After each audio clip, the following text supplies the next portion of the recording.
మిత్రులారా, ఈ దేశం కోసం మోతీలాల్ నెహ్రూ గారు, పండిట్ జవహర్లాల్ నెహ్రూ గారు ఆగర్భ శ్రీమంతులు.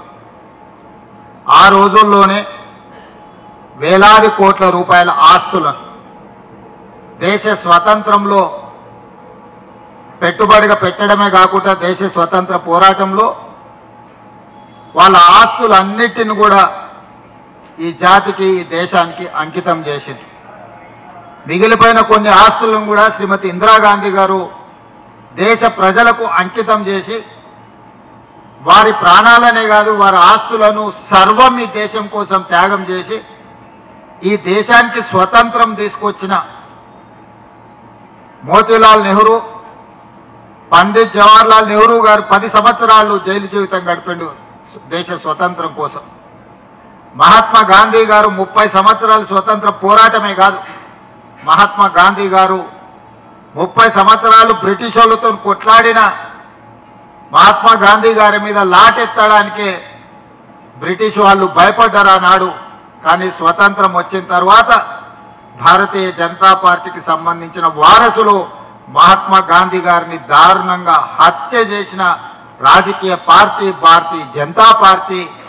ఆ పార్టీ ఈ దేశం కోసం ప్రాణాలు అర్పించిన శ్రీమతి సోనియా గాంధీ, శ్రీ రాజీవ్ గాంధీ గారి వారసత్వాన్ని పుణికిపుచ్చుకున్న శ్రీమతి సోనియా గాంధీ, రాహుల్ గాంధీ గారి మీద నేషనల్ హెరాల్డ్ అనే పత్రిక దేశ స్వతంత్రం కోసం పండిట్ జవహర్లాల్ నెహ్రూ గారు ప్రారంభించారు. వారి సొంత ఆస్తులను పెట్టి నేషనల్ హెరాల్డ్ పత్రికను ప్రారంభించారు. ఆ పత్రిక నాడు ఉధృతంగా దేశ స్వతంత్ర పోరాటం జరుగుతున్నప్పుడు దేశం నలుమూలలు జరుగుతున్న పోరాటాలను ఆ పత్రికలో ప్రచురించి ప్రజలకు ఒక స్ఫూర్తిని, ఒక పోరాట నాయకత్వాన్ని రగల్చి ఈ దేశాన్ని ముందుకు నడిపించారు.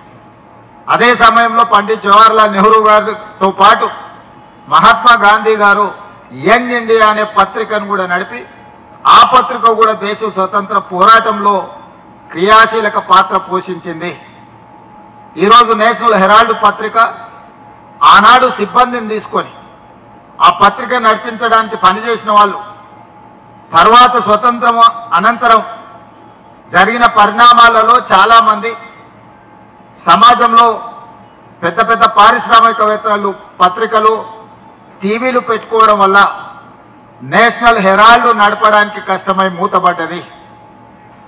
ప్రైవేట్ పోటీని నేషనల్ హెరాల్డ్ స్వతంత్రం కోసం పోటీపడ్డ నేషనల్ హెరాల్డ్ పత్రిక ఈనాటి సమాజంలో ఉన్న పత్రికలతో పోటీ పడలేక మూతపడ్డది.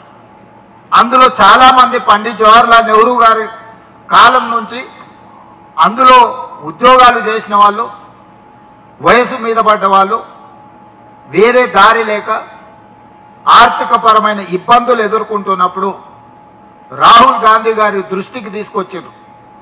దేశ స్వతంత్రం కోసం నడిపిన పత్రికలో పనిచేసిన సిబ్బంది వేరే ఉద్యోగ ఉపాధి అవకాశాలు లేక, కుటుంబాలు గడవక, ఆరోగ్యం క్షీణించి బ్రతకలేని పరిస్థితి ఉన్నది. వీళ్ళని ఎట్లయినా ఆదుకోవాలనే ప్రతిపాదన వచ్చినప్పుడు ఒక ఉదారమైన ఆలోచనతోటి ఒక గొప్ప నిర్ణయం తీసుకొని ఆ పత్రికను కాంగ్రెస్ పార్టీ నిధులను అందులో పెట్టి వాళ్ళందరికీ రిటైర్మెంట్ బెనిఫిట్స్ ఇచ్చి ఆ కుటుంబాలందరినీ కూడా ఆర్థికంగా నేషనల్ హెరాల్డ్ పత్రిక నుంచి, కాంగ్రెస్ నుంచి నేషనల్ హెరాల్డ్ పత్రికకు డబ్బులు ఇచ్చి అక్కడి నుంచి ఆ కుటుంబాలకు విఆర్ఎస్ లాగా ప్రతి ఒక్కరికి లక్షలాది రూపాయలు వాళ్ళకి ఇచ్చి వాళ్ళ కుటుంబాలు ఆర్థికంగా నిలబడడానికి, వాళ్ళ వైద్య ఖర్చులకు సహాయాన్ని అందించడానికి ఒక మానవత్వం ఉన్న కుటుంబంగా శ్రీమతి సోనియా గాంధీ, రాహుల్ గాంధీ గారు, మల్లికార్జున్ ఖర్గే గారు నేషనల్ హెరాల్డ్ పత్రికకు సంబంధించిన సిబ్బందికి అందరికీ కూడా ఆర్థిక సహాయాన్ని అందించి వాళ్ళను శాశ్వతంగా ఉద్యోగ పదవి విరమణకు కావలసిన అన్ని సహాయాలు, మామూలుగా ప్రభుత్వ ఉద్యోగంలో పనిచేసే వాళ్లకు రిటైర్మెంట్ బెనిఫిట్స్ ఉంటాయి, ప్రైవేట్ సంస్థలలో పనిచేసే వాళ్ళకు రిటైర్మెంట్ బెనిఫిట్స్ ఏ సంస్థ ఇవ్వడం లేదు. పని చేసినప్పుడు జీతం ఇవ్వడం తప్ప పని మానేస్తే జీతాలు ఇచ్చే పరిస్థితులు లేవు.